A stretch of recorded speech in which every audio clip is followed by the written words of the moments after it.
profesora de álgebra, en primero, guardo muy buenos recuerdos, y es que en una de las primeras clases, cuando recién había entrado en física, ella nos daba clases de problemas, nos ayudaba a corregir los problemas de álgebra y tal. Y en una de las primeras clases, al final, una amiga y yo le preguntamos: ¿y tú qué haces? ¿Qué investigas?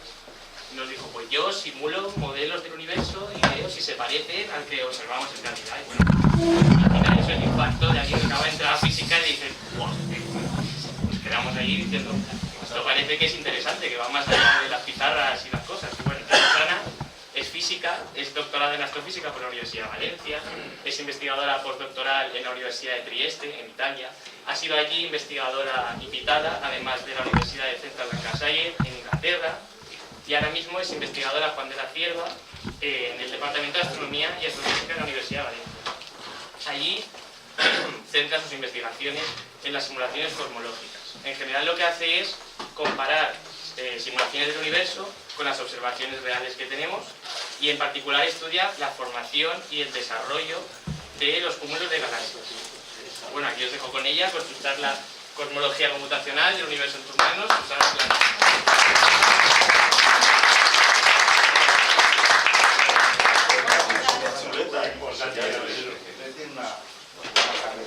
Sí, sí, abajo. Sí, el de abajo. Muy bien. Bueno, muchas gracias Pablo y a Jordi también por haberme invitado a venir aquí. La verdad es que conocía la ABA desde hace mucho tiempo, pero nunca había tenido la oportunidad de venir y estoy muy contenta de estar aquí.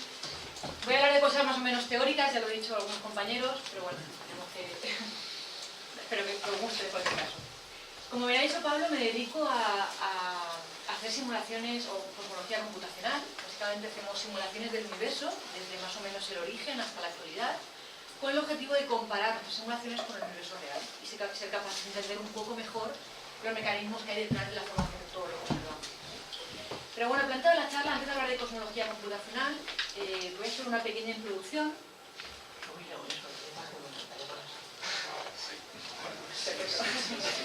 A la cosmología desde un punto de vista más observacional. Seguro que muchas de las cosas que voy a decir las conocéis. Y luego ya hablaré un poco de cómo hacemos las simulaciones del universo y en qué punto nos encontramos ahora mismo.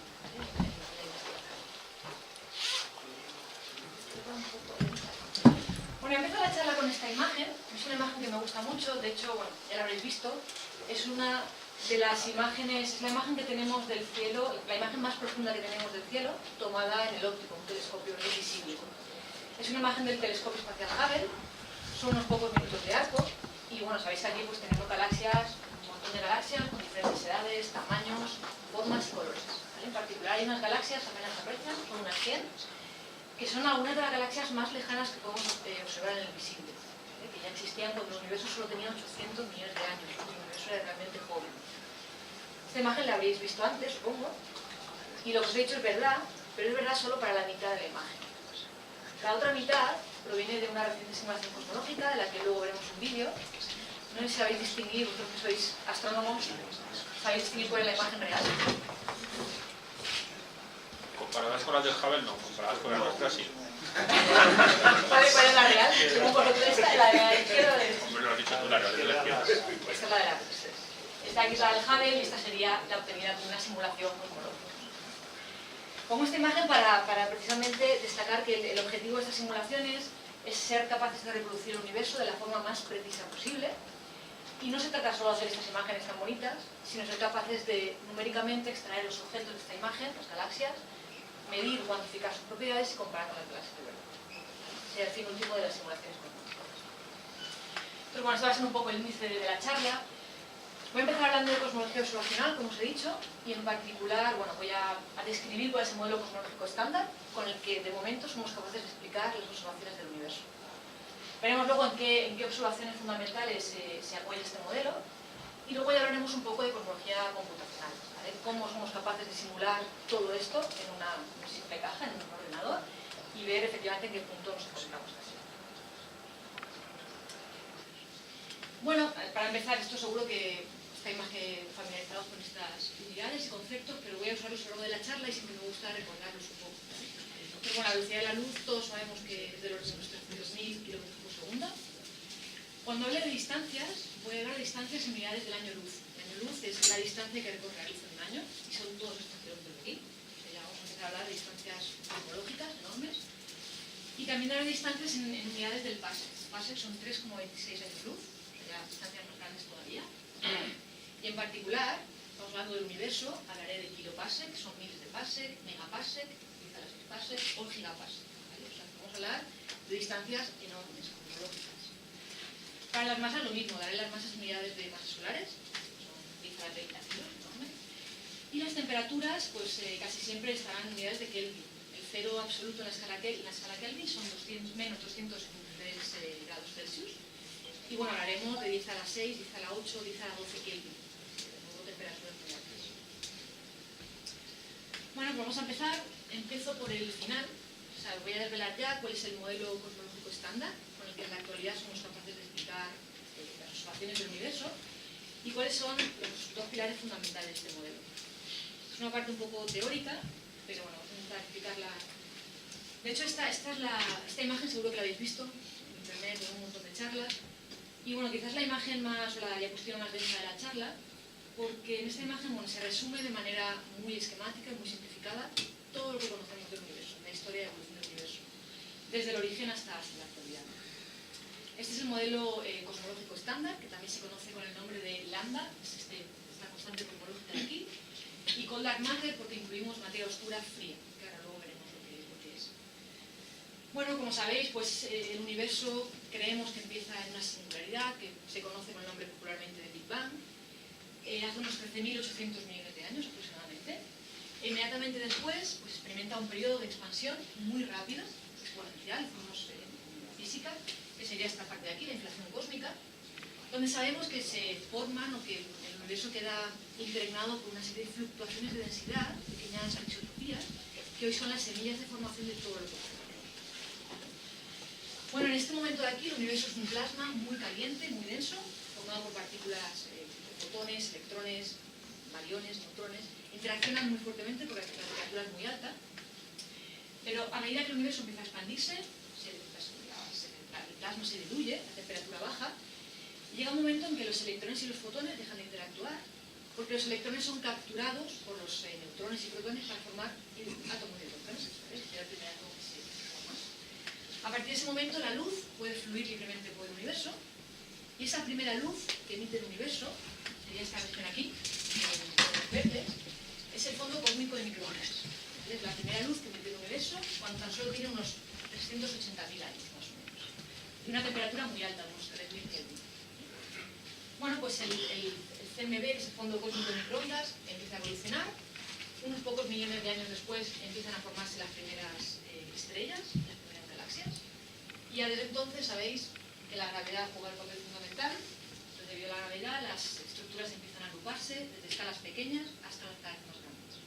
Las estrellas forman galaxias, las galaxias cúmulos de galaxias, y así hasta llegar a toda la distribución, la estructura a gran escala del universo que observamos en la actualidad.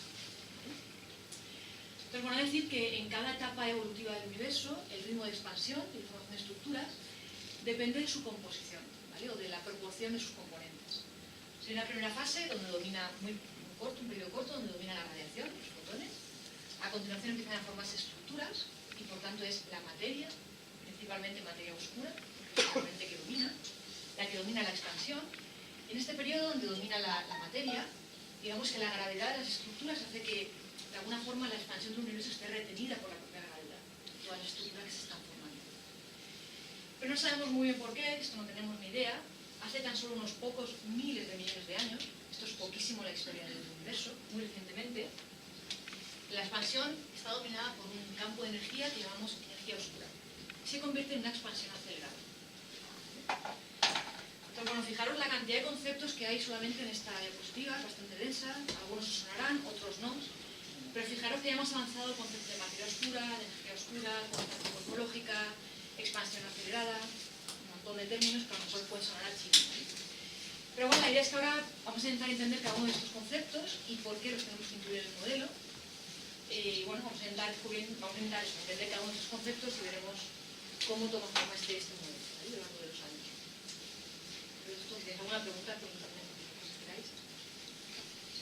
Bueno, pues el modelo está basado principalmente en dos pilares fundamentales. El primero es el principio cosmológico.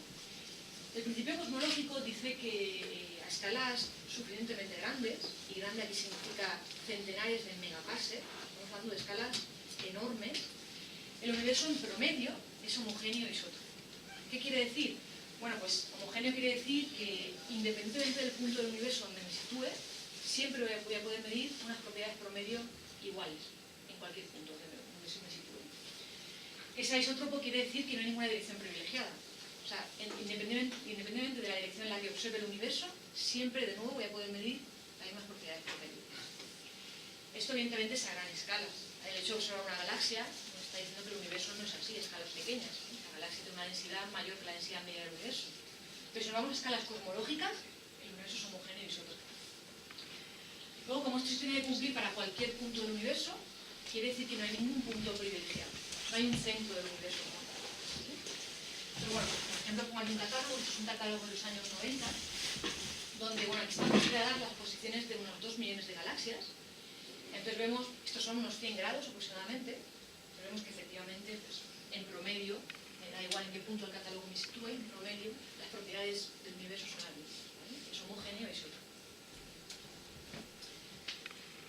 Bueno, el siguiente pilar fundamental del modelo actual es la teoría de la relatividad general de Einstein. Bueno, he evitado poner ecuaciones, ¿vale?, en la charla, pero bueno, se puede entender perfectamente así. Sabéis que la teoría de la relatividad general de Einstein la publica en 1915 y es básicamente una descripción de la gravedad, ¿vale?, un poco más compleja, que está escrita, pues, por las ecuaciones de campo de Einstein. Estas ecuaciones son unas ecuaciones tensoriales que son muy difíciles de resolver. De hecho, solo tienen solución exacta en unos casos muy concretos. Pero bueno, básicamente lo que nos dicen es que la curvatura del espacio-tiempo, la gravedad, depende de la presencia de materia y energía. Es decir, cuanto mayor es la concentración de materia y energía en un punto del espacio, en el espacio-tiempo, mayor es la curvatura, por lo tanto la gravedad en ese punto del espacio-tiempo, ¿vale? Lo cual es una equivalencia entre gravedad y presencia de materia, básicamente. Tenemos una masa, el espacio-tiempo se cumple. Bien, pues esas ecuaciones están difíciles de resolver. En el caso de un universo homogéneo isótropo, que es lo que suponemos a gran escala, tiene una solución exacta. La solución son las ecuaciones que varían con el tiempo, se conocen con el nombre de ecuaciones de Freeman, igual, pero lo que dicen estas ecuaciones es que el universo está en expansión. Esa es una solución exacta que viene de las ecuaciones de la relatividad general de Einstein, asumiendo homogeneidad y isotropía. Bueno, no sé si conocéis un poco la historia, pero una pequeña nota histórica. Cuando Freeman sacó la solución de las ecuaciones de Einstein, Einstein no se creía que el universo estuviera en expansión. Y eso porque en aquella época el modelo aceptado de universo era un universo estático, que ni se expandía ni se contraía. Entonces él dijo, bueno, voy a aprovechar un grado de libertad que tienen mis ecuaciones para incluir un término que llamó constante cosmológica, que es el término que hemos visto antes, la lambda, para conseguir precisamente que el universo ni se expandiera ni se contrayera, todo un universo estático, según lo que estaba aceptado en la época. Luego veremos que efectivamente luego se arrepiente de esto, dice que ha cometido mayor error en su vida, elimina el término de la constante cosmológica, pero en la actualidad lo seguimos incluyendo, ¿vale? Con lo cual veremos por qué. Bueno, pues este sería el modelo cosmológico actual, ¿vale?, basado sobre todo en el principio cosmológico y la relatividad general de Einstein. Y con este modelo, por el momento, somos capaces de explicar las observaciones del universo. ¿Vale? Por el momento funciona bastante bien. Ahora, bueno, la idea es, vamos a intentar entender cada uno de los parámetros del universo, hablando de las principales observaciones que lo han respaldado, ¿vale? Son observaciones bastante recientes, no ha pasado ni un siglo siquiera de la primera que vamos a comentar. Pero digamos que es un campo bastante moderno, ¿no?, dentro de la física. Bueno, seguro que este resultado lo conocéis. Vamos a empezar con Edwin Hubble, el astrónomo americano, que en 1929 pues, hizo un importante descubrimiento. Pero antes de esto, vamos a ponernos un poco en el contexto histórico. En 1920, o sea, no hace ni un siglo, todavía se cree que el universo está formado solo por la Vía Láctea. ¿Vale? Con lo cual, fijaros, tenemos menos de un siglo todo lo que está avanzado. Es el propio Hubble en el que en 1922, más o menos, bueno, se habían observado nebulosas, pero se pensaba que estas nebulosas eran nubes de gas que pertenecían a la Vía Láctea. Pero es Hubble el que, usando unas medidas de Enriqueta Levy, se da cuenta de que estas nebulosas están mucho más lejos de los límites de la galaxia. Con lo cual, en realidad eran galaxias, no eran parte de nuestra Vía Láctea, ¿vale? Es en 1922 aproximadamente cuando nace de esta forma la astronomía extragaláctica, ¿vale? Por primera vez se habla de más de una galaxia, ¿eh? Bueno, pues un poco más tarde, en 1929, el propio Hubble hace otro descubrimiento que es fundamental. se da cuenta, bueno, aquí tiene una serie de cúmulos, de galaxias que está observando, y están ordenados de menor a mayor distancia. Entonces Hubble se da cuenta de que cuanto mayor es la distancia de estos objetos, mayor es el corrimiento al rojo de la luz que recibe de ellos. Supongo que con este corrimiento al rojo estáis familiarizados, pero bueno, básicamente es digamos que es la diferencia relativa entre cuando tenemos una fuente que emite radiación y se aleja de nosotros, la diferencia relativa que hay entre la frecuencia de la luz que está emitiendo y la frecuencia que nosotros medimos cuando llega. Se puede interpretar como un efecto doble. Cuando estamos en la calle y pasa una moto, del sonido en este caso, escuchamos más o menos grave el sonido, lo mismo, pero en este caso la luz, una fuente que se aleja o se acerca. Entonces, bueno, él se da cuenta de que cuanto más alejadas están las galaxias, mayor es este corrimiento al rojo, esta Z, que llamamos redshift cosmológico. Esta es la constante de proporcionalidad, la constante de Hubble en el momento actual, esta es la velocidad de la luz. Bien, pues si interpretamos este corrimiento al rojo como un efecto Doppler, esta relación entre corrimiento al rojo y distancia se traduce en una relación entre la velocidad de recesión de la galaxia que emite la luz y la distancia. Entonces Hubble se dio cuenta de que cuanto más lejos se encuentran las galaxias ahora de nosotros, más rápido se alejan de nosotros también ahora. Como asumimos que el universo es homogéneo y isótropo, no hay ningún punto privilegiado, esto tiene que cumplirse para cualquier galaxia. Por lo tanto, todas las galaxias se alejan entre sí. Además, se alejan con una constante de proporcionalidad, una constante de Hubble, que es la misma para todas ellas.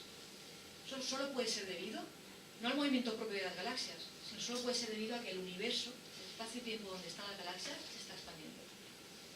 Este fue el descubrimiento fundamental de Hubble.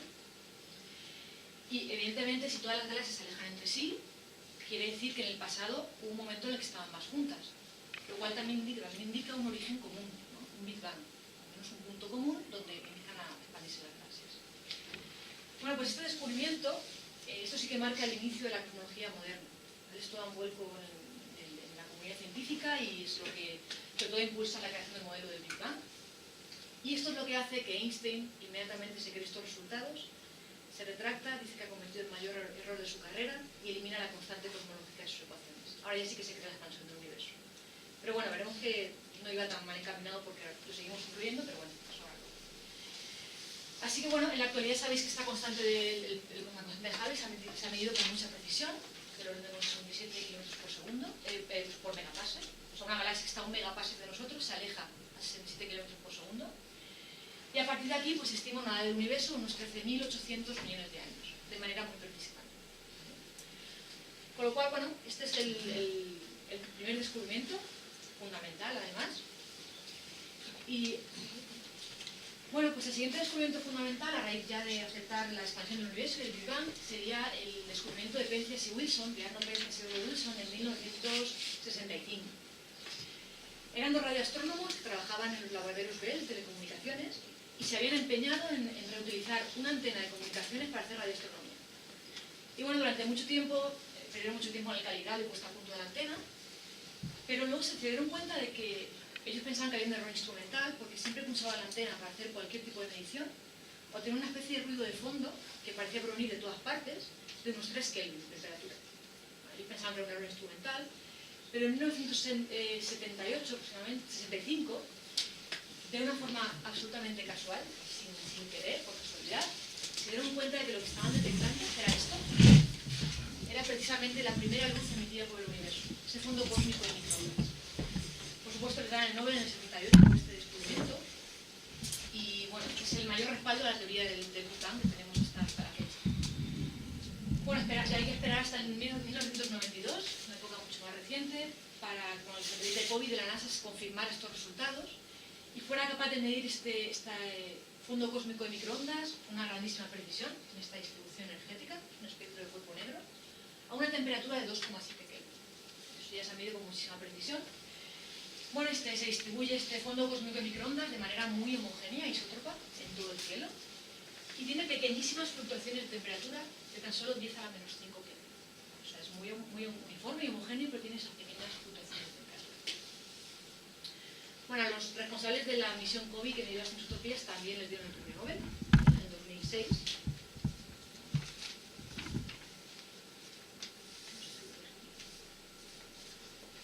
Sería bloqueado. Bueno, pues una anécdota, esto como que de la televisión, es que alrededor del 1% de esa neblina que vemos cuando sintonizamos un canal es directamente la señal del CMB de microondas. Vale. Bueno, esta es la imagen que también habéis visto, es la imagen del CMB más precisa y con mayor resolución que tenemos en la actualidad. Nos la ha proporcionado el satélite de la ESA Planck. Y estas no son más que fluctuaciones de temperatura. Las regiones rojas son regiones ligeramente más calientes y las azules ligeramente más frías. En la actualidad sabemos que podemos equiparar aproximadamente las regiones calientes a regiones ligeramente más densas y las frías a ligeramente menos densas. Entonces, todo esto de aquí, debido a la acción de la gravedad, sabemos que son las semillas de formación de todo lo que observamos en la actualidad. Bueno, el siguiente concepto del que hemos hablado es el de materia oscura. La materia oscura, bueno, en 1933 el astrónomo suizo Fritz Zwicky estaba observando el cúmulo Comet, este de aquí, y él tenía, bueno, las velocidades de las galaxias, de algunas galaxias y las distancias entre ellas. Entonces se le ocurrió aplicar el tema del billar, que no es más que la relación entre la energía cinética, a la velocidad cuadrada de las galaxias, y la energía potencial de esta. Y se dio cuenta de que para explicar las velocidades de las galaxias, que había medido con gran precisión, le hacía falta mucha más masa de la que observaba. Bueno, publicó un artículo en alemán donde dijo que hacía falta muchísima masa, que no veía, que estaba distribuida entre las galaxias. Se refirió al término como materia oscura y lo dejó ahí. Digamos que el concepto pues, quedó olvidado, nadie le hizo mucho caso, hasta casi 40 años más tarde. Cuando ya Vera Rubin y sus colaboradores hicieron un ejercicio parecido. Vera estaba observando galaxias espirales. Sabéis que la galaxia espiral tiene una extensión crítica de unas pocas decenas de kilopascals. Entonces uno esperaría que si toda la masa de la galaxia proviene de la materia que emite luz, solamente la región que vemos, uno espera que una estrella que se encuentra muy alejada de esa galaxia tuviera una curva de rotación que decrece conforme nos alejamos de la galaxia. Pero Vera observó todo lo contrario, observó que la curva de rotación, incluso en distancias muy alejadas de la galaxia, era prácticamente plana. Esto solo se puede entender si hay un halo de materia oscura, ¿vale?, que está cubriendo toda la galaxia y que hasta una extensión muy grande, que afecta gravitatoriamente a las estrellas, pero que evidentemente no podríamos observar. Bueno, pues el trabajo de Vera Rubin fue fundamental para que toda la comunidad aceptara la necesidad de incluir la materia oscura para explicar las observaciones. Por desgracia, bueno, ella no tuvo ningún premio Nobel por esto, pero bueno. Bueno, y por último, el último concepto que hemos hablado es el de la energía oscura. A finales del 90, 97, 98, habían dos grupos de investigación, independientes absolutamente, uno liderado por Sol Perlmutter y otro por Brian Smith y Alan Rees, que se dedicaban a observar supernovas de tipo MAP. Sabéis que las supernovas pues, son explosiones, ¿no?, de un sistema binario de estrellas un poco particular, pero sobre todo estas explosiones brillan muy intensamente en el cielo y se pueden observar durante varias semanas. Entonces, las supernovas se usan como candelas estándar en cosmología, para medir distancias. Por tanto, si somos capaces de ver cómo varía el brillo de una supernova en función de la distancia, podemos entender cuál es el ritmo de expansión del universo. Eso es básicamente lo que hicieron ellos. Y aquí tenemos el brillo de las supernovas en función del redshift, de la distancia. Un grupo observó supernovas más o menos cercanas y otros supernovas algo más lejanas. Y se dieron cuenta de que las supernovas eran menos brillantes de lo que tenían que ser, lo cual solo se entendía si estaban más lejos de lo que tenían que estar.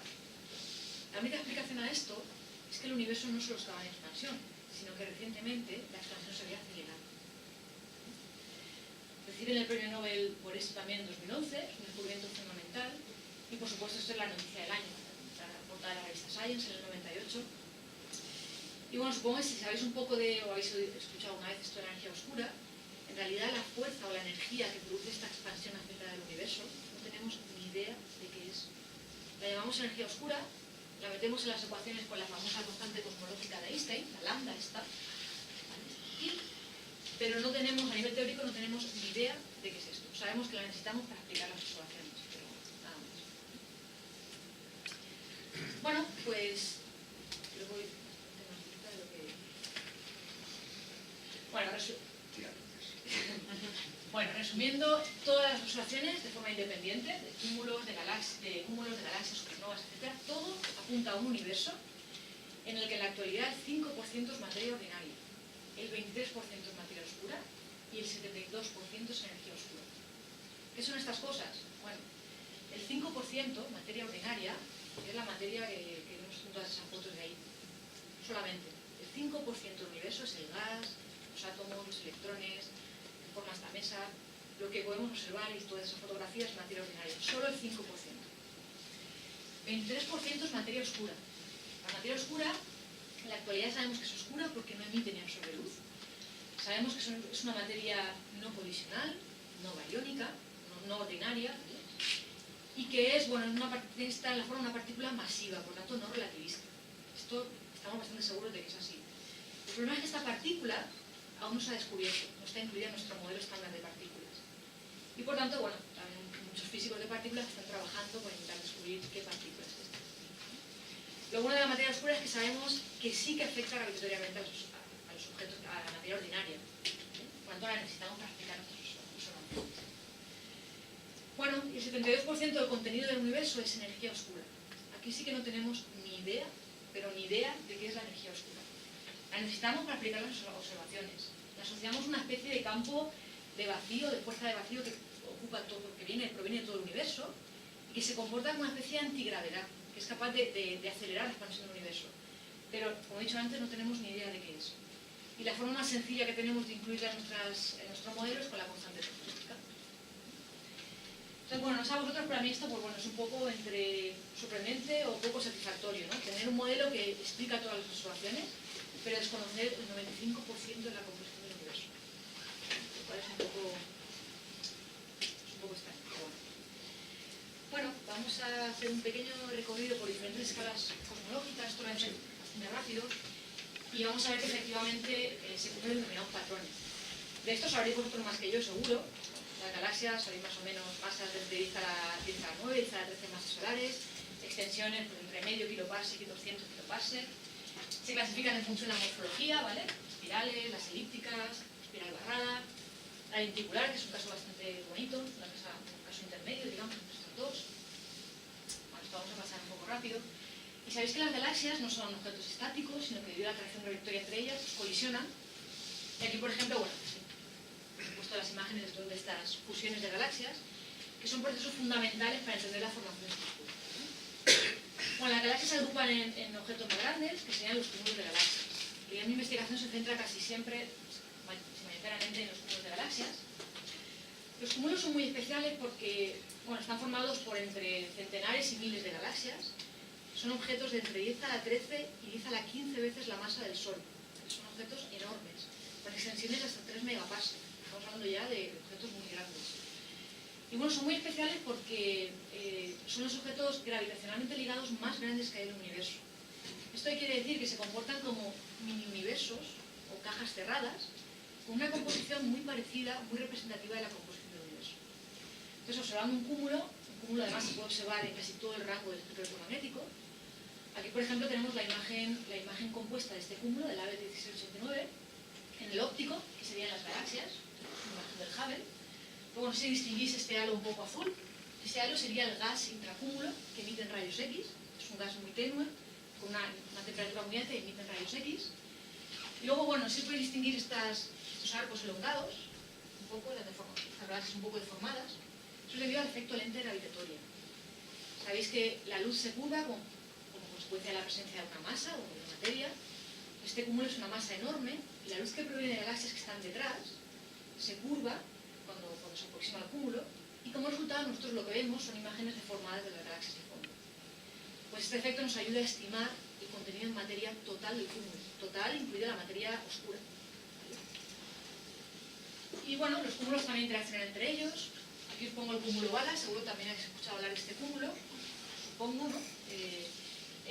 Bueno, estas fusiones de cúmulos son de los eventos más energéticos que hay en el universo. Y en particular el cúmulo bala a mí me gusta mucho porque para muchos cosmólogos es la evidencia más directa de la naturaleza de la materia oscura, de que es una materia oscura no colisional. Pero bueno, esto sería para hacer una charla solo del cúmulo bala. Bueno, pues tanto galaxias como cúmulos se agrupan siguiendo determinadas regularidades. Tengo más o menos... Tú vas contando. Vale, Te vas a cobrar lo mismo. No, yo creo que me pasa. Es que se ha quedado aquí el explícate timer bien, puesto tú y aquí me explícalo marca bien. 50 minutos ya, pero no llevo 50 minutos, llevo 20. Tú explícalo. Está Tú muy explícalo. perfecto. Bueno, pues tanto galaxias como cúmulos, fijaros la complejidad y las escalas de las que estamos hablando. A pesar de eso, cuando las agrupamos de determinadas maneras, tienen o satisfacen ciertas regularidades. Por ejemplo, las galaxias, a pesar de la complejidad, en un diagrama color-magnitud, seguro que conocéis, color, la temperatura, el brillo por aquí, no sabemos por qué. Bueno, las galaxias elípticas y las lenticulares se agrupan en la región de estrellas rojas, estrellas viejas, mientras que las espirales están en toda la región de estrellas azules, que son estrellas más jóvenes, ¿vale? Las espirales son galaxias con una mayor tasa de formación. En el caso de los cúmulos pasa lo mismo. Pensad en un cúmulo, como he dicho, que tienen entre centenares y miles de galaxias, extensiones de hasta 3 megaparsecs, son objetos gigantes, enormes. Pues bueno, cuando nos agrupamos en luminosidad, temperatura, no sigue un diagrama aleatorio, sino que cumplen estas relaciones de escala. Son datos observacionales, que además se han medido con gran precisión. Y bueno, medir con gran precisión estas relaciones de escala es fundamental para estimar la masa de los cúmulos y por tanto el contenido en masa ordinaria y en masa en materia oscura. Por lo cual, bueno, a pesar de la complejidad de estos objetos, pues bueno, cumplen ciertas regularidades que tenemos que ser capaces de entender. Bueno, y como sabéis, pues los cúmulos de galaxias se agrupan en objetos más grandes, que son los supercúmulos. Y esto ya forma parte de la estructura a gran escala del universo. Esta estructura pues, está formada por toda una red de supercúmulos, filamentos, vacíos. Es una red muy compleja. Y como muestra, pongo aquí el 2-degree field que es un catálogo de galaxias, donde bueno, se muestran más de 100.000 galaxias. El observador estaría aquí. Y básicamente, fijaros que es un catálogo 3D. Tenemos las posiciones de las galaxias, coordenadas, pero también la distancia al observador. O sea, esta muestra de las galaxias hasta unos 2 millones de años luz. ¿Vale? Aquí estamos hablando de la escala, una gran escala del universo. O sea, hasta escalas de 2 millones de años.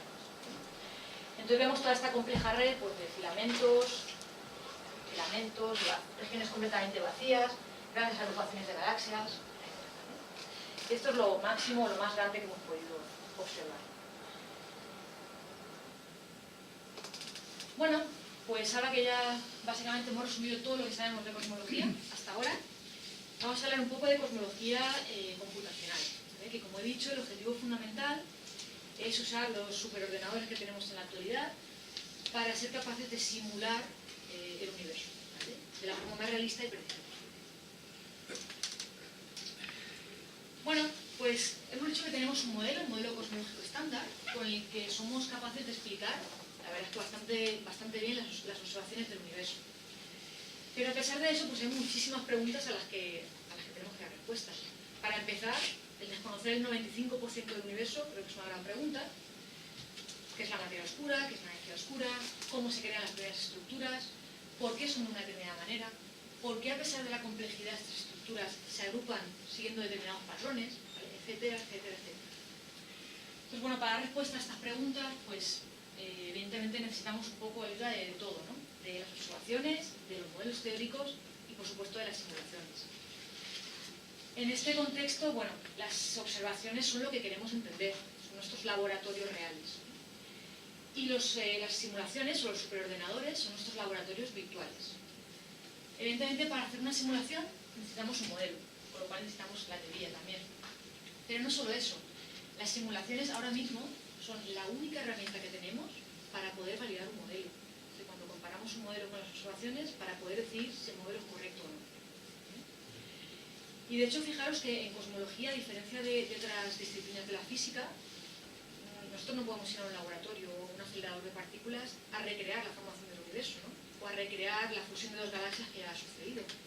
Lo único que podemos hacer es tratar de simular esta creación o esta fusión de galaxias de la manera más realista posible. ¿Vale? Y ahí es donde entran las simulaciones. Bueno, como podéis imaginar, pues estas simulaciones no son fáciles, de hecho, bueno, son bastante complejas a nivel matemático, y fijaros que tratamos de simular desde las escalas más pequeñas, escalas estelares, hasta las escalas cosmológicas, ¿vale? Por lo cual es todo un rango de escalas con procesos completamente diferentes que tenemos que ser capaces de simular, todo junto en el mismo código. Con lo cual, bueno, son simulaciones complejas, los ingredientes provienen de las observaciones, parámetros cosmológicos, observaciones del CMB, ¿vale? Y por supuesto incluimos las ecuaciones de la gravedad, incluimos ecuaciones de la hidrodinámica, que son las que describen los procesos que afectan al gas, turbulencias, ondas de choque, esto viene escrito por las ecuaciones aerodinámicas. Tratamos de incluir procesos astrofísicos que observamos, como la formación estelar, eso se llama proceso astrofísico, el calentamiento debido a explosiones de supernova, agujeros negros supermasivos, todo eso tratamos de incluirlo también, de modelarlo. Y como veis, pues bueno, necesitamos un poco conocimiento de todo, ¿no? De termodinámica, física atómica, física estadística, relatividad, etcétera, etcétera. Son simulaciones muy complejas. La gracia, o bueno, lo divertido, digamos, de este negocio, pues tratar de simular todo esto en un único código. Son códigos muy largos, muy complejos, pero son códigos que casi siempre trabajan ahora ya de forma paralela, si no sería inviable hacer una de estas simulaciones. Entonces trabajamos con superordenadores que trabajan de forma paralela, son capaces de distribuir el trabajo que tiene que hacer nuestro código en varios procesadores que trabajan a la vez. De esa manera agilizamos un poco las simulaciones. Porque son simulaciones que pueden durar varios meses, en el mejor de los casos. Y bueno, ya si se empieza la luz y esas cosas, pues ya... Bueno, el resultado, evidentemente, pues son universos virtuales, son un montón de datos, que luego convertimos en universos virtuales, que tratamos de comparar con las observaciones, ¿vale? Extraer de ahí los objetos que queremos comparar, sean galaxias, cúmulos de galaxias, a la escala que sea. Bueno, pues un poco de introducción a estas simulaciones. Las primeras simulaciones aparecen en los años 60 o 70. O sea, fijaros que esto es una rama de la cosmología o de la física, si queréis, relativamente joven. Bueno, estas primeras simulaciones eran solamente incluyendo la componente de materia oscura del universo. Estas simulaciones se conocen con el nombre de N-body, N-cuerpos, porque la materia oscura se simula o se modela un conjunto de N tendiendo a infinito ahora mismo, infinito no, pero a un número muy alto, sin colisiones, que solo interactúan gravitatoriamente. Por lo tanto, estas simulaciones son relativamente sencillas. Tenemos muchas partículas, pero lo único que tenemos que resolver son las ecuaciones de la gravedad de Newton. Y de esa manera podemos evolucionar las partículas de materia oscura. Lo bueno de estas simulaciones es que a pesar de ser, como la componente de materia oscura es la dominante del universo, aportan mucha información, y también la ventaja que tienen es que nos permiten obtener una grandísima resolución a escalas muy pequeñas y un gran rango dinámico, ¿sabes? De escalas muy pequeñas hasta escalas enormes, que en el fondo es lo que queremos. Entonces, bueno, os he puesto esta gráfica, es la famosa, conocida ley de Moore, que básicamente es el número de partículas que se incluyen en las simulaciones en función del año en el que se hicieron estas simulaciones, hasta 2010, ¿vale? Se ha cortado ahí. Entonces, fijaros que en los años 70 las primeras simulaciones incluyen solamente unos pocos centenares de partículas de materia oscura. Estas simulaciones se hacían, esto ahora mismo se puede hacer con un móvil, seguro de lo que tenemos aquí ahora mismo, ¿vale? Estas simulaciones. Entonces, se hacían con ordenadores muy pequeños, mucho menos potentes que nuestros móviles o nuestros portátiles de hoy en día. En tan solo, fijaros, en tan solo unos cuantos 30 o 40 años, las simulaciones han crecido muchísimo y ahora ya somos capaces de simular miles de millones de partículas de materia oscura con estas simulaciones. Por supuesto, ahora ya necesitamos superordenadores que trabajan de manera paralela. Bueno, pues como ejemplo de unas simulaciones voy a mostrar la simulación Millennium, que seguro que también supongo que habéis escuchado hablar de la simulación Millennium. Es la simulación de materia oscura de las más grandes que se ha hecho hasta la fecha. Bueno, se simula la evolución de 10.000 millones de partículas de materia oscura. Vamos a ver si ve. Vale. Esta sería la distribución de materia oscura en el momento actual. Entonces, fijaros que partimos de una escala enorme, unos 3 gigaparsecs, escala cosmológica, y lo que está haciendo el vídeo es hacer un zoom a la zona central, donde se forma un gran halo de materia oscura. Este halo de materia oscura sería equiparable a un cúmulo de galaxias, ¿vale? Bastante grande. Entonces, fijaros que hemos partido de una distribución bastante homogénea e isótropa de la materia oscura, y a medida que estamos bajando de escala, fijaros que la escala se va reduciendo, empezamos a distinguir toda esta compleja red, ¿no? De filamentos, vacíos, subestructuras, que serían galaxias, y en el centro tenemos este gran cúmulo de galaxias, que ahora se va a resolver incluso mucho mejor, que, pues, como he dicho, equivaldría a un cúmulo de galaxias con todas sus galaxias satélites, ¿vale? Que serían los pequeños halos de materia oscura que hay alrededor. Entonces, fijaros que este tipo de simulaciones, pues hemos partido de una escala de 3 gigaparsecs, una escala realmente enorme, y estamos resolviendo ya objetos de unas pocas decenas de kiloparsecs. Entonces, fijaros la información que nos da este tipo de simulaciones. Bueno, el zoom se deshace y fijaros en cómo destaca, ¿no? Que a escalas grandes sí que tenemos una distribución homogénea isótropa del universo, pero a medida que vamos a escalas más pequeñas, hay toda una compleja red de estructuras que es lo que en realidad observamos. Pero bueno, esto es solo materia oscura. La componente de materia oscura, que sí es la dominante del universo, pero no nos dice mucho. Perdonad una pregunta. Sí, claro. ¿Cuál es el punto de partida de todas estas simulaciones? ¿Es todo homogéneo o...? Es prácticamente homogéneo. Partimos del espectro de potencias y parámetros cosmológicos que nos da el CMB, el Fondo Cósmico de Microondas, siempre. Y básicamente a partir de ya las ecuaciones de la gravedad, básicamente son las que juegan el papel al principio, ¿no? La gravedad es la que empieza a formar las primeras estructuras y luego ya el resto cuando se forman las estructuras de gas, ya dinámicos y demás. Pero sí, el fondo, el origen, digamos que sería ese. Bueno, estas simulaciones son solo de la componente de materia oscura. Y diré, bueno, ¿para qué valen? Bueno, pues nos han aportado muchísima información sobre cómo es el universo. Voy a destacar solamente un resultado con el que trabajamos a diario los cosmólogos, al menos los numéricos, que es el perfil de Navarro, Frenk y White, ¿vale? De Julio Navarro, Carlos Frenk y Simon White, todos ellos en activo todavía. Bueno, fijaros que aquí tenemos en la parte de arriba, tenemos observaciones del cúmulo coma, que dice a la 15 masas solares, una galaxia que dice a la 12 masas solares, y un pequeño cúmulo estelar, que tan solo dice a las 7 masas solares. Y abajo tenemos 3 halos de materia oscura, extraídos de una de estas simulaciones de solo materia oscura, de una masa equivalente. Entonces sería un halo de 10 a la 15, de 10 a la 12 y 10 a las 7 masas solares. Bueno, pues Navarro, Frenk y White se dieron cuenta de que independientemente de la masa de estos halos de materia oscura, da igual, fueran pequeños o grandes, la distribución de la materia oscura se puede parametrizar o describir con el mismo perfil. Es el perfil de Navarro, Frenk y White. Y diré, bueno, ¿esto para qué vale?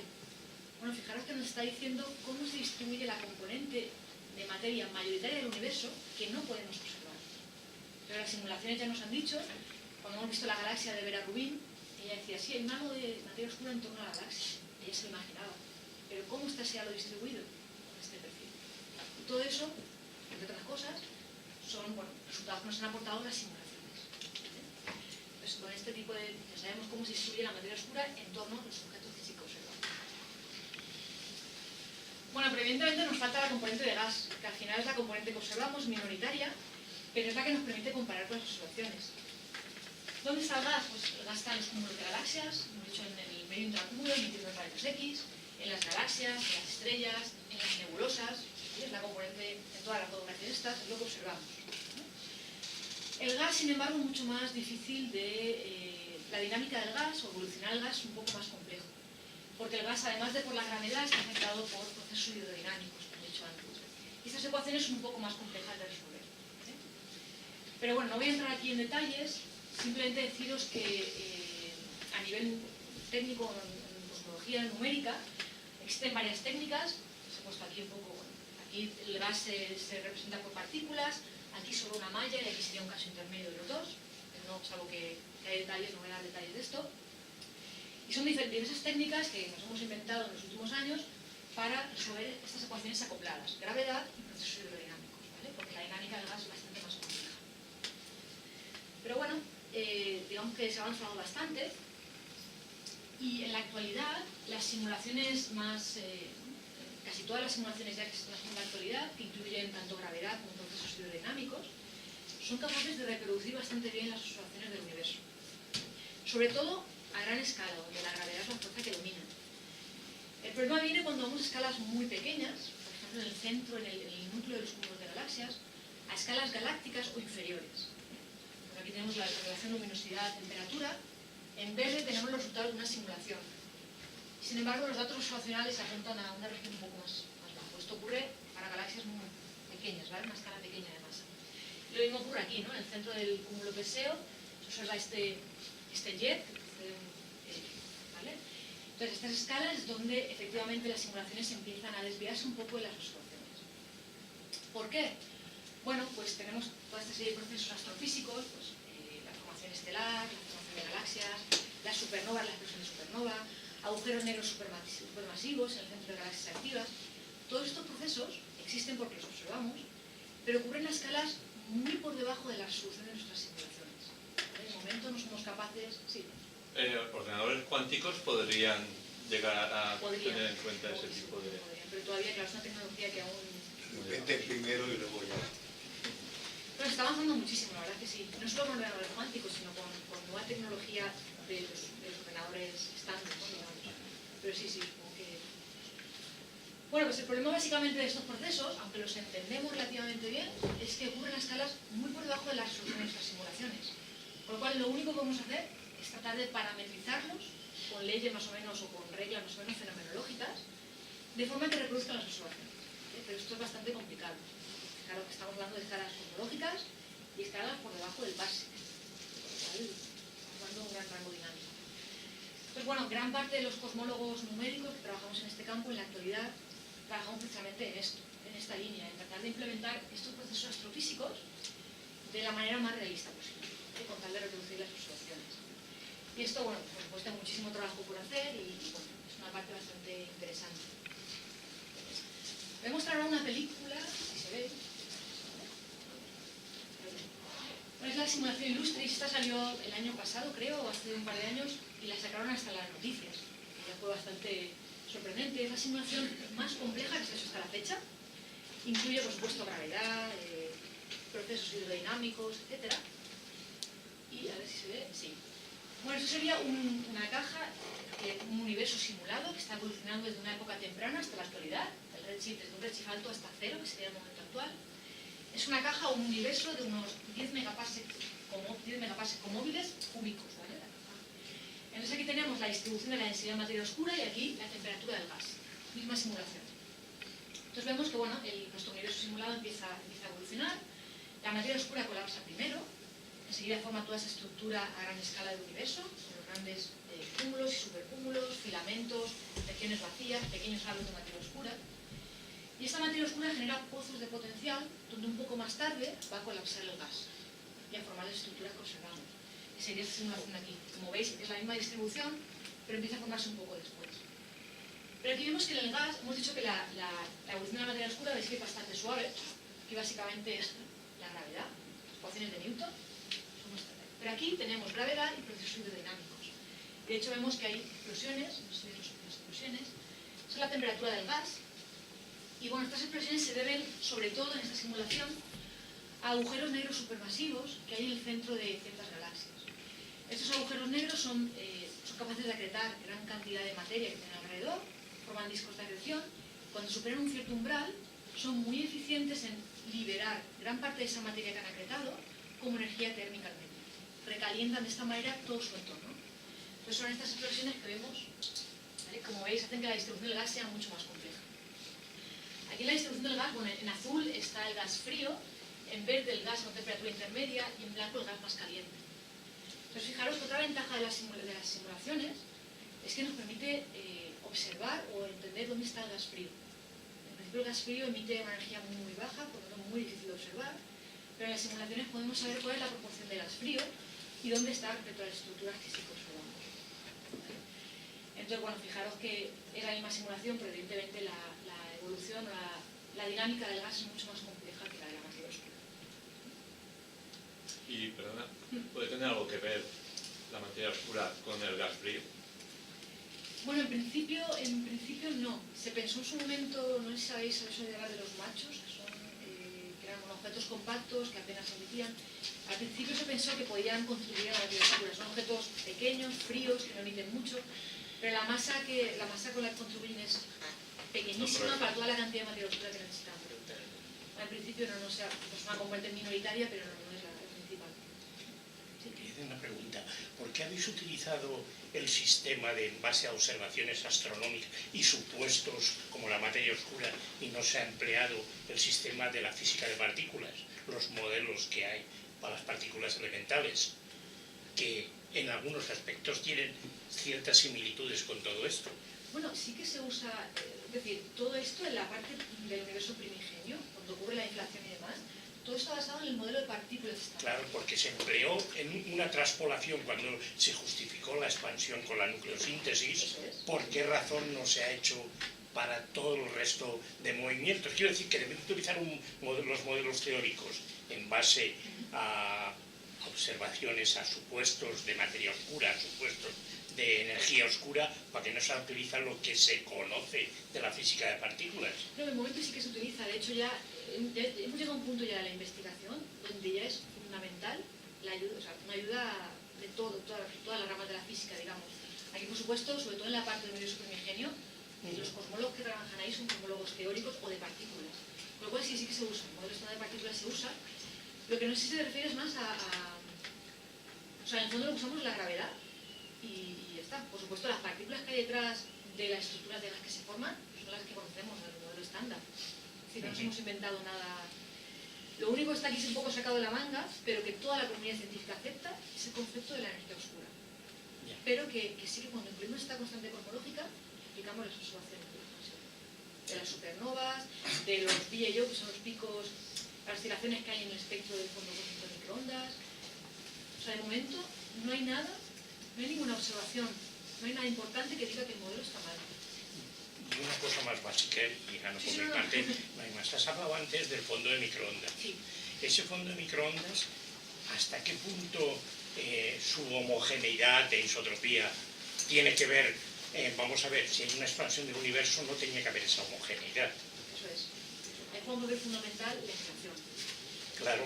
Es decir, el universo actualmente, si digamos que habrían regiones del universo que no estarían conectadas ahí va, realmente, eso es. Pero por eso el modelo de la inflación, que es un modelo muy teórico y que aún no hemos llegado a entender del todo, es un papel fundamental. Se supone que antes de esa inflación todo el universo estaba conectado. Y esa inflación, en una expansión muy rápida, hace que el universo adquiera el tamaño que tiene en la actualidad, pero las cosas ya estaban conectadas antes. Por lo cual digamos que la evolución a nivel de partículas empieza ya antes. ¿Vale? Para explicar la homogeneidad en la actualidad necesitamos la inflación. ¿Vale? Es el modelo teórico que he explicado justo después del Big Bang, una expansión muy rápida pero que ocurre en un tiempo pequeñísimo, y eso es lo que todavía no se entiende muy bien, pero se necesita. ¿Vale? Y con la inflación somos capaces de explicar esa homogeneidad y también que el universo sea plano. Bueno, pues ya para acabar esta parte me gustaría deciros que en el departamento de astronomía tenemos un grupo que nos dedicamos a hacer este tipo de simulaciones.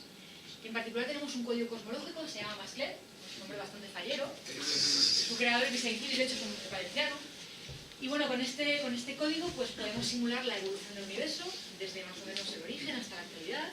Y este código nos permite hacer simulaciones del universo donde muestramos la componente de materia oscura, del gas, las estrellas, incluimos supernovas, agujeros negros supermasivos, etc.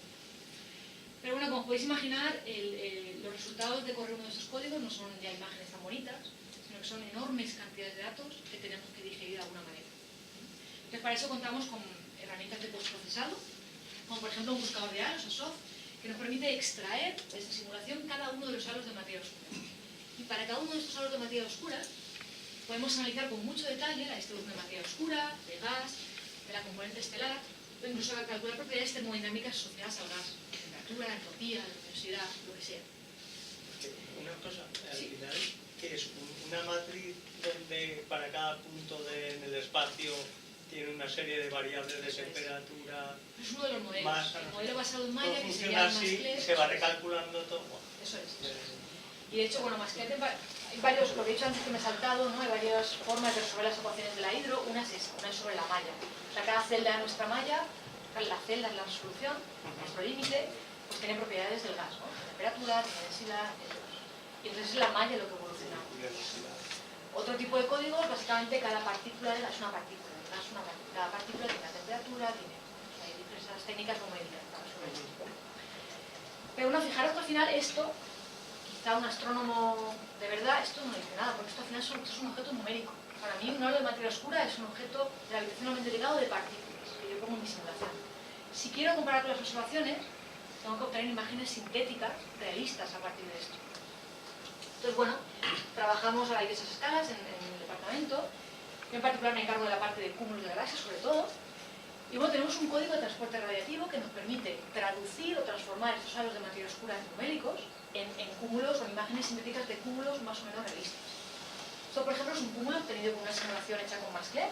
Es un cúmulo de 10 a la 14 masas solares, tal y como se observaría si miráramos por un telescopio en rayos X, en este rango de energías, en ondas milimétricas o en ondas de radio. ¿Vale? La frecuencia es 50 MHz. Entonces, estas imágenes es que son directamente comparables con las observaciones. Y bueno, el punto de hacer las imágenes no solo es decir, ah, mira que bien, somos capaces de hacer imágenes, no. Esto nos da muchísima información sobre los diferentes procesos de emisión. Sabéis que el mecanismo de emisión en rayos X es diferente del mecanismo de emisión en radio, con lo cual nos aporta mucha información sobre esto, ¿no? Los diferentes mecanismos de emisión y la composición de los cúmulos y qué parte de los cúmulos contribuye a cada una de estas emisiones. Por lo cual esto es fundamental para comparar con las observaciones y entender un poco mejor las observaciones. Bueno, a escala galáctica también, bueno, podemos trabajar a escala galáctica. Esto de aquí sería un catálogo de galaxias masivas obtenidas con Masked también, pero de nuevo estamos en lo mismo. Para mí una galaxia no es más que una agrupación gravitacionalmente ligada de partículas estelares dentro de mi simulación, sea lo que sea esto. Pero si quiero comparar con las observaciones, tengo que de alguna forma hacer imágenes sintéticas realistas. Esto es un trabajo que se hizo en colaboración con nuestro grupo, un grupo con el que colaboramos en el Instituto de Astrofísica de Canarias. Y básicamente aquí lo que se hizo usando una librería observacional, que es la librería Miles, que usan los canarios, los observadores de verdad. Lo que hicimos aquí fue a cada partícula estelar en nuestra simulación, una determinada masa, una edad, una metalicidad, le asociamos el brillo de una estrella real con la misma masa, la misma edad y la misma metalicidad. Y de esta forma conseguimos dar luz a nuestras galaxias numéricas. Esto ya sí que son galaxias obtenidas con Masked tal y como se observarían si las mirábamos con un telescopio. Eso es totalmente comparable con las observaciones. Bueno, ya para acabar esta parte, vamos a resumir ya. Bueno, me gustaría lanzar la idea de que las simulaciones actuales son bastante eficientes y producen resultados comparables con el universo real, en todas las escalas. Es una gran escala del universo. Esto de aquí es el catálogo que hemos hablado antes, el Chupier. Y esto de aquí es la simulación Millennium, que es solo materia oscura de la que hemos visto el vídeo. Eso ya es una gran escala del universo. En escala de galaxias, estos son datos numéricos también, las galaxias elípticas con estrellas viejas, las espirales con estrellas más jóvenes, con el diagrama color-magnitud. Y en la escala de cúmulos también. Esto es la relación luminosidad-temperatura que hemos visto antes. En rojo tenemos una simulación hecha que incluye gravedad y un montón de procesos hidrodinámicos bastante compleja. Y veis que está bastante de acuerdo con los puntos verdes y naranjas que serían las observaciones. Lo cual las simulaciones veis que son complejas, fallan muchas cosas, pero de momento parece que la cosa va bastante bien. Por supuesto no son perfectas y, como hemos dicho, la mayor variación respecto a las observaciones está a escalas pequeñas, escalas galácticas e inferiores. Y es principalmente por lo que hemos dicho, estos procesos hidrodinámicos, astrofísicos que ocurren a escalas pequeñas, están muy por debajo de nuestra resolución. ¿Vale? En nuestro caso de la celda, el tamaño de la celda, o de la distancia mínima que pueden tener estos partículas. Ahí estamos trabajando para intentar entender mucho mejor estos procesos, ¿vale? A escala muy pequeña y procesos astrofísicos principalmente. Bueno, ya vamos a acabar.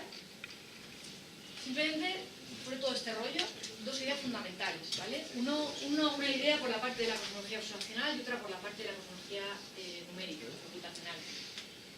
Desde el punto de vista de la cosmología observacional, tenemos un modelo, el modelo cosmológico estándar, o si queréis, constante cosmológica materia oscura fría, Cold Dark Matter, con el que somos capaces de explicar las observaciones del universo.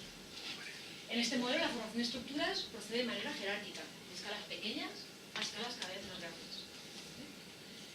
Y bueno, desde el punto de vista de la cosmología computacional, pues entender que ahora mismo es una herramienta fundamental para entender las observaciones, ir un poco más allá. Y bueno, las simulaciones juegan el papel de laboratorios virtuales, donde tratamos de simular el universo, pero la complejidad viene de que tratamos de simularlo desde las escalas más pequeñas hasta las escalas más grandes. Y la verdad es que es bastante complicado. Pero por el momento somos capaces de reproducir bastante bien las observaciones. Y bueno, ¿qué nos depara el futuro? Bueno, pues sabéis que estamos en plena era de la cosmología de alta precisión, como muchos llaman, porque tenemos satélites como Planck que proporcionan parámetros cosmológicos con una precisión enorme. Tenemos un modelo que parece explicar bastante bien las observaciones, pero hay muchísimas preguntas que no dan respuesta. Para empezar, lo que he dicho antes, conocemos el 95% de nuestro universo. No sabemos qué es la materia oscura todavía, no sabemos qué es la energía oscura, cuántas galaxias hay, algún día se frenará la expansión del universo. Esto y una lista enorme de preguntas están aún por contestar. Y bueno, por supuesto será fundamental para dar respuesta por la nueva generación de simulaciones. No sé si con ordenadores cuánticos o no, pero desde luego las nuevas tecnologías van a jugar un papel fundamental. Y toda la nueva generación de observaciones, tanto terrestres y especialmente espaciales, que ya planean observar el universo en todo el rango energético del espectro electromagnético. Así que bueno, yo soy bastante optimista y creo que en los próximos años seguro que damos respuesta a muchas de estas preguntas. Pero bueno, como siempre surgirán otras, tanto más interesantes, y eso también es un poco lo divertido de todo esto, ¿no? Así que bueno, yo creo que con esto ya acabo y muchas gracias.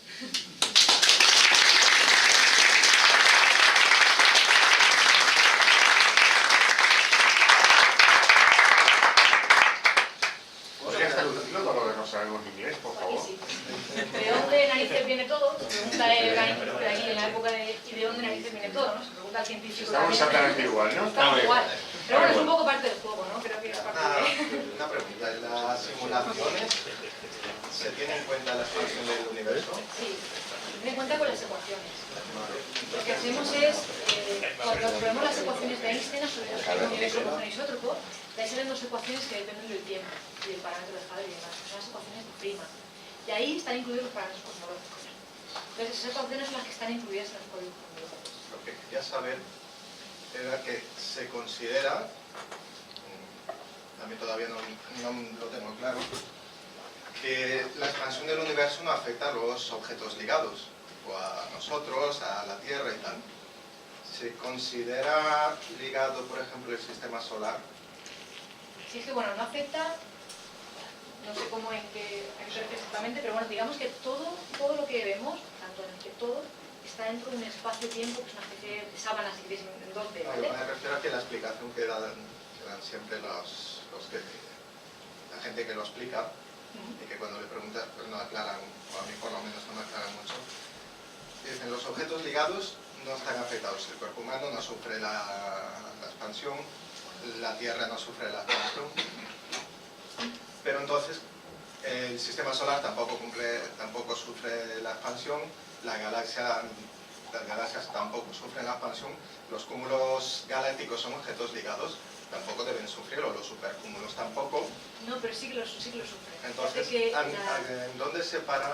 Cuando hablamos de expansión, hablamos de la expansión de todo el espacio-tiempo, de donde estamos nosotros. Si el universo siguiera expandiéndose por siempre, llegaría un momento en que las galaxias se alejarían tanto entre ellas que la luz de una a otra no llegaría. Sí.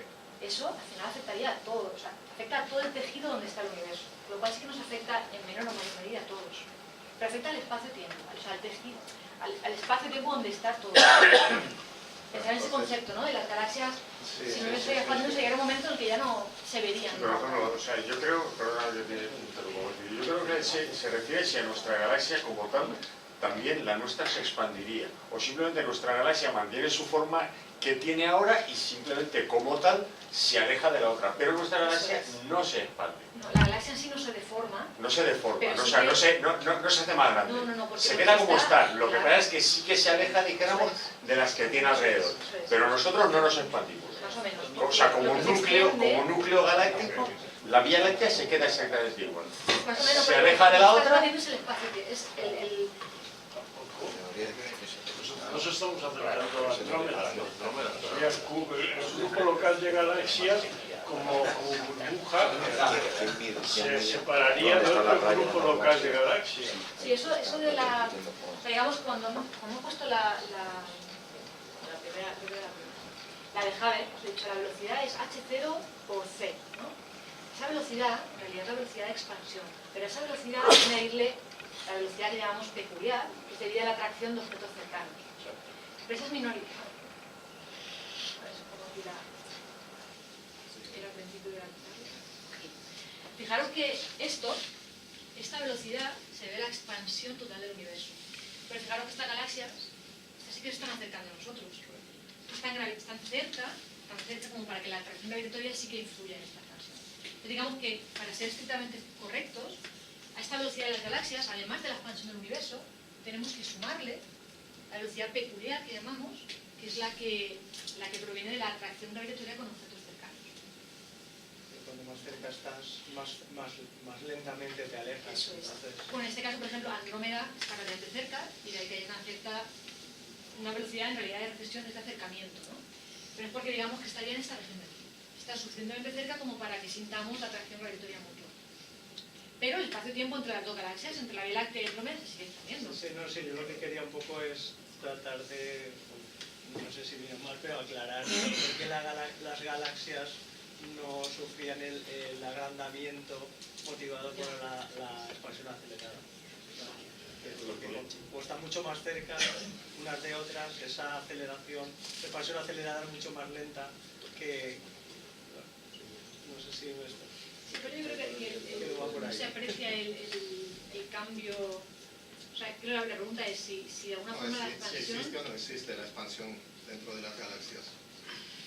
Bueno, no, existe dentro de la galaxia si acretan con otras, se fusionan con un objeto más grande, sí. Existe en el sentido que el tejido donde están sí que se extiende, por lo cual la galaxia... pero no afecta de forma visible a la morfología de la galaxia. Tampoco afecta a esas escalas. Es una... Claro, es que fijaros, no depende de la escala. Eso es, fijaros que aquí hablamos de escalas cosmológicas, estamos hablando de escalas... A nivel de galaxia, la homogeneidad isotropía, por ejemplo, ya no se cumple, ¿no? De hecho, eso, una galaxia precisamente es una evidencia de que no, el universo a pequeña escala no es homogéneo. Bueno, yo lo preguntaba porque, como siempre están diciendo, pues eso, que a los objetos que a nosotros no nos afectan, nosotros a las personas, a la Tierra y tal, pues a mí es que no lo entiendo que, pues eso, que una parte del universo sí, otra parte no. Si además, a nivel último atómico incluso no hay diferencia es una diferencia de densidad entre lo que estamos entre nosotros, por ejemplo, y el espacio exterior, igual que es una diferencia de densidad entre una galaxia y el espacio intergaláctico o un muro de galaxias, o incluso ya desde las redes por los agujeros enormes que hay de espacio vacío. Siempre lo único que diferencia es la densidad, ¿no? Entonces, eso de que hay una frontera donde de aquí sí hay expansión del universo y de ahí para allá no hay expansión. Bueno, antes, no, expansión siempre ha habido, pero eso siempre está expandiéndose, ¿no? Pues es que ahora se ha acelerado. A nivel de tamaño, digo, a nivel de tamaño. Claro, es que no es... Es el espacio-tiempo. Es el espacio-tiempo que se expande, no es el objeto en sí. O sea, pensar, por ejemplo, en un tablero de ajedrez. Un tablero de ajedrez pequeño. Cada celda del tablero de ajedrez tiene un número, que sabemos, ¿no? De 1 a 2, ¿vale? Cuando el universo se expande, el tablero se hace más grande, pero esas celdas siguen teniendo el mismo nombre. Yo tengo una galaxia, lo que cambia es la distancia entre dos galaxias. Pero la galaxia que tenga en una celda seguirá estando en la misma celda. Solo que la distancia entre ellas habrá aumentado. Ya, pero si aumenta la distancia, aumenta el tamaño de la celda. Aumenta el tamaño de todo el tablero, de todas las celdas. ¿Pero la galaxia sigue quedándose igual de grande dentro del tablero? ¿O la galaxia crece conforme crece el tablero? La galaxia queda en su puntito del tablero. Crece si le toca crecer. Pero del mismo tamaño. O sea, el tablero se hace más grande, la galaxia se queda igual de grande. Las galaxias se alejan, pero la hace grande la sábana. Creo que hay un argumento muy visible para eso. El tema de la entropía y de la expansión va siempre en una sola dirección, no va en otra. La burbuja son las galaxias, entonces según va subiendo se van expandiendo, pero la burbuja sigue siendo la misma.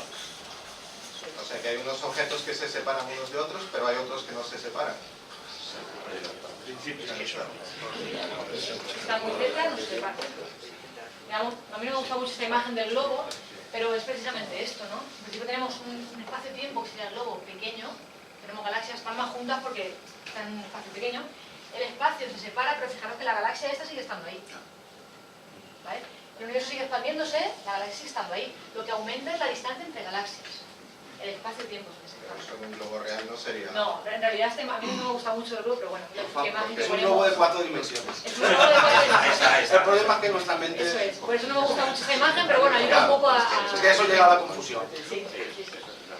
O sea, desde que empezó y que me dijeron, bueno, todas las partículas, esto el último, salieron todos corriendo, mira, lo que han liado.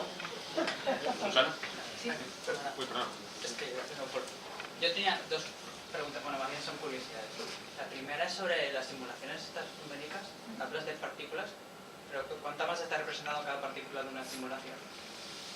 Bueno, en la simulación hablamos de resolución espacial, que sería el tamaño de nuestra malla mínima que tenemos, sobre la que representamos, y resolución en masa. Resolución en masa es la masa más pequeña de la partícula más oscura. Depende de la simulación, ¿no? Pero hablamos de masas de entre 10 a la 6, 10 a la 5 masas solares, eso es una partícula más oscura. Luego depende del objeto. Un agujero negro supermasivo, para nosotros la semilla, pues tiene una masa de 10 a la 9, depende un poco del objeto, ¿no? Pero si esa masa de la partícula de materia oscura es la resolución en masa que nos permite una simulación. Vale. Y la otra pregunta era, bueno, la curiosidad era sobre el entorno tecnológico, no sé cómo se desarrollan estas simulaciones, cómo se programan, bueno, qué lenguajes se usan.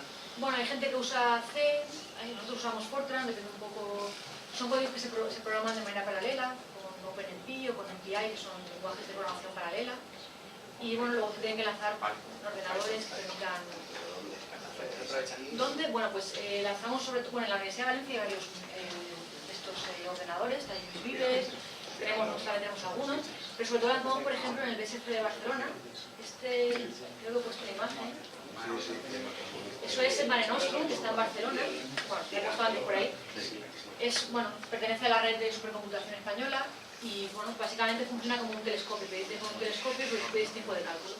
Te mandas tu proposal, tu proyecto, dices necesito esto porque esto va a ser lo mejor que te dan el tiempo o no, tú corres el código y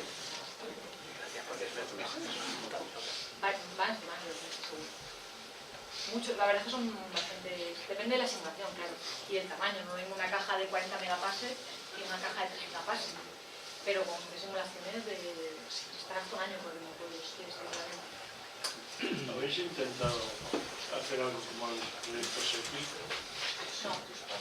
¿Verdad? Sería interesante. Desde el punto de vista de la simulación, no sé si hay varias extracciones. Supongo que sí, hay gente trabajando en todo. Sí, sería, la verdad que sí.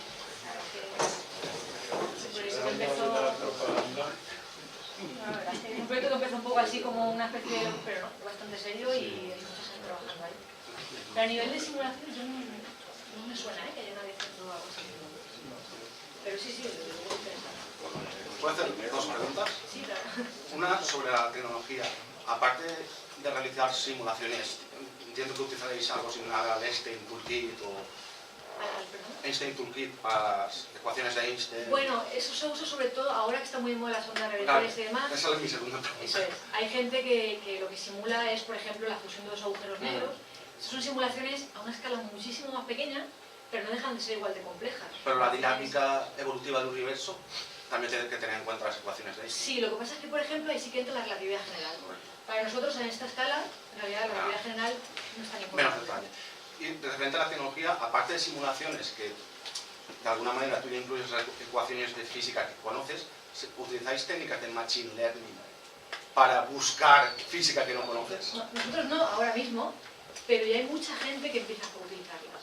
Las técnicas de machine learning, porque en realidad pueden ser muy útiles. Por ejemplo, ahora identificar un halo de materia oscura, si tú enseñas a tu algoritmo a buscarlos, en realidad tienes que programar todo esto, ¿no? ¿Y por qué no se utiliza? Porque los datos están.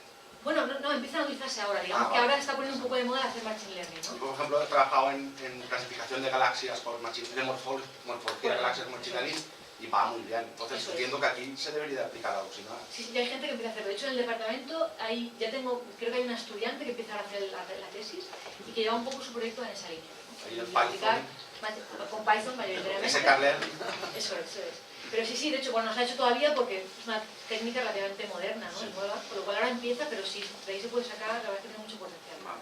Y mi segunda pregunta iba relacionada con el símil de la radiación de fondo, que al fin y al cabo lo que nos está indicando es una fase de transición del universo, ¿no? Cuando se emitió por primera vez la luz, sí. Y ahora podemos medir esa evidencia. Eso es.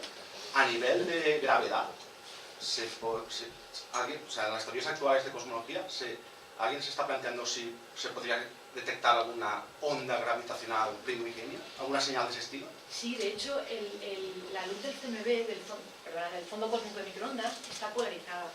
Se cree que tiene dos tipos de polarizaciones, E y B, una exagerada por modos escalares, que son de densidad prácticamente, y otro, por modos tensoriales, que son las ondas gravitatorias primigenias. Entonces ahora, uno de los mayores retos, yo diría casi el mayor reto observacional a nivel de cosmología, es detectar esta polarización del CMB, del tipo B, porque se cree que si la inflación es correcta, estaría provocada por ondas gravitatorias primigenias. Ocurrieron justo antes. Y es que eso sería otra prueba muy fuerte, ¿no? Eso es. Y esto nos daría mucha información sobre cómo es el modelo de la inflación que necesitamos para explicar la homogeneidad a gran escala, que el universo sea plano, etc. Claro, porque la inflación ocurre en un intervalo de tiempo relativamente pequeño. Pequeñísimo. Y realmente, aparentemente, súper lumínica. Eso es. Sí, eso es. Estáis hablando de la era de la luz, ¿no? La era de la luz, cuando antes. Sí, estarías viendo un poco antes de la imagen de microondas. Sí, correcto. Te darías una imagen. Sí, porque la luz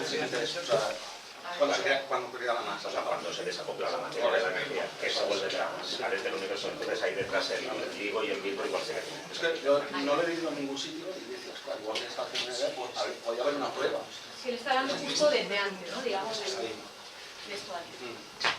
Pues si las ondas radiatorias primigenias son las que se produjeron en esta época de aquí, se supone que no provienen de la fusión de dos agujeros negros, por ejemplo, que es lo que se ha descubierto, de dos objetos compactos. Y sí, ahí bueno, el reto de Planck o de las siguientes misiones espaciales es medir, ser capaces de detectar la polarización del CMB, especialmente la polarización producida por estas ondas. Muchas gracias. Sí existen, ¿eh? Creo que sí, pero... Hombre, espero que exista. Sí, seguro que aportarán muchos datos sobre la inflación de la que no conocemos demasiado, la verdad. Una o dos últimas preguntas. Sí, por eso. Yo quería una pequeña precisión. No acabo de ver, cuando explicabas el trabajo de Villarrubín, cuando observaba la rotación de las estrellas de la galaxia, la curva que representaba el movimiento de las estrellas no empezaba desde un punto y descendía, sino que primero había un ascenso. ¿Ese ascenso por qué es? No, bueno, esto es la física de... Bueno, esto simplemente es la ley de la gravedad. Esta curva de rotación se supone que va con un partido de la raíz de la distancia. Entonces aquí a distancias pequeñas estás viviendo por un número más grande. Pero cuando vas a distancias muy grandes, vives por un número mucho más grande. Con lo cual, o sea, a escalas pequeñas vives por un número pequeño, con lo cual tu curva de rotación es grande. A escalas grandes, la curva de rotación debería decaer.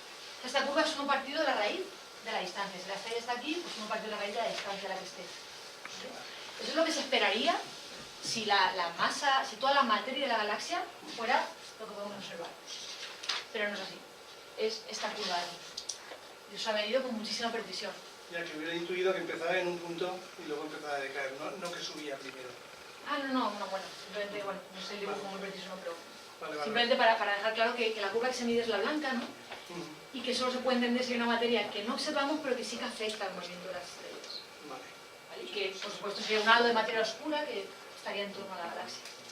Distribuido, como nos dijo el perfil de Navarro-Frankie White, obtenido de las simulaciones. Más o menos. Muy bien.